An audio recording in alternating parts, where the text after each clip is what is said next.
Ranné vtáča alebo nočná sova?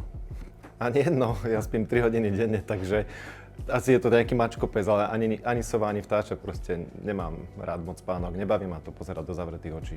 Remote alebo v kancelárii? Určite kancel, akože není možnosť, aby som ja robil z domu. Nedokážem to. Mac alebo Windows?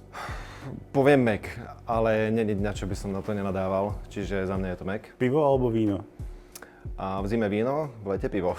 Hory alebo more? Určite hory. Halušky alebo guláš? A v zime halušky a v lete kotlíkový guláš. To je najlepšia vec na svete. Hokej alebo futbal? Nepozerám vôbec športy, takže šach. ChatGPT alebo Claude alebo Gemini? Myslíš tých agentov, čo nás majú nahradiť? Gemini je lepší, ale používam ChatGPT, lebo nostalgia, neviem prečo. Preferuješ ľudí z univerzity alebo s dokončenou univerzitou alebo radšej z praxe? Asi univerzita a chápem, že prax by mala byť lepšia odpoveď, ale človek z univerzity sa naučí vlastnosť, ktorú sa človek z praxe nenaučí a je to zmysel pre deadline.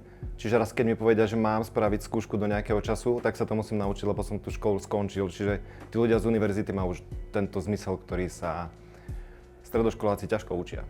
Káva alebo čaj? Káva 8, 7, 9 káv denne, bez problémov. Dark mode alebo light mode? Cez deň light mode, lebo nevidím, večer dark mode, ale osobne preferujem dark mode a mali by sme všetci inak preferovať dark mode, lebo to šetrí elektrickú energiu. Slack alebo Teams? Čo je Teams? Mesožravec alebo vegetarián? Mesožravec. Prílohu z toho sa nedá najesť. Kniha alebo podcast?